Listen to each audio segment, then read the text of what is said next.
I am here today to talk about the psychological parallels between the atomic bomb and AI.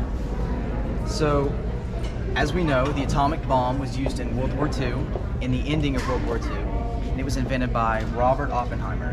And a lot of people just know how it was used to end World War II, but they don't know how it affected Robert Oppenheimer's psychology. So, after his invention, Robert had some remorse or regret even after his invention, because he felt that the second dropping of the bomb was unnecessary in a way.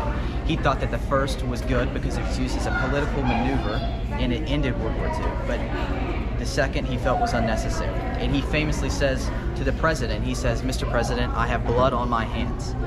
And the president calls him a crybaby scientist. So it affected him psychologically because he felt that all those lives were because of him. They were taken because of him. And he's known as the American Prometheus. And he famously says, "Now I am become death, destroyer of worlds." And that he says also, they won't fear it until they understand it, and they won't understand it until they use it.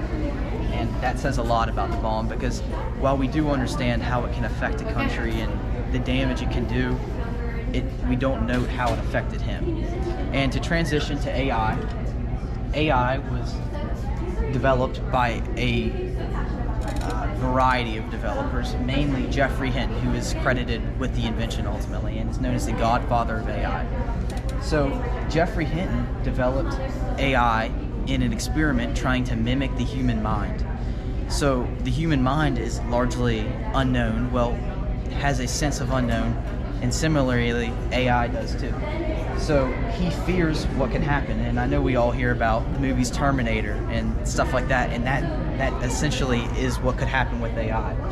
So AI could become sentient, is what it's known as, and it can learn on its own, and it can reproduce into other mechanisms, and that is very dangerous to us because of the phones we have in our pockets every day and our passwords that are locked in safes. AI can breach those borders and our accounts are completely open to the world. So it's also important to note how they can be used in warfare, and if AI is more intelligent than humans, how can humans be expected to compete with robots? So it's pretty scary to think about when we're thinking about a robotic warfare. So Geoffrey Hinton does think about these things, and he feels that AI developers as a whole think about these things, and they are concerned about the future. And AI ultimately is the future. It will be the AI revolution, like the agricultural revolution or the industrial revolution. AI is going to be the way of the future. So these developers think about, what the unknown. So what could go wrong in the unknown? And they famously say superintelligence one day could lead to the destruction of humanity. And that's Sam Altman, who is the CEO of Google AI, which is Bardbot, now Gemini. They recently released an app on the App Store.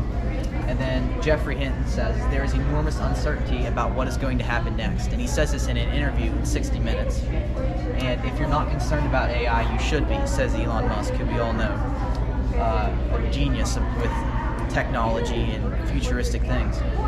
So both developers and inventors alike fear the repercussions of their inventions, and that's why I'm here today, is to draw this parallel, and they both fear, have remorse, and anxiety about this. And listed underneath are examples of how this affected the inventors differently. So to transition to the questions on my board, now that we've created a parallel between the two apocalyptic inventions and how they've affected their inventors, how are or were these inventions used to benefit society despite their apocalyptic aspects? So after this project, I feel it will be overlooked the good things that these are both used for. They both have good uses. As mentioned before, the atomic bomb did end World War II. It is used as a political maneuver today, and it's used as a deterrent in a sense to protect the people of America and all over the world. So it has its positives, and it was an enormous scientific breakthrough when it was developed in the Manhattan Project right before World War II or during World War II. It was a race. And AI is the way of the future, as mentioned before. So this has its it'll affect science, it'll affect healthcare, it will come up with new inventions daily, and it will be able to store medical files and cut time in half for humans. That would take something that would take a human an hour and a half could take AI no time at all.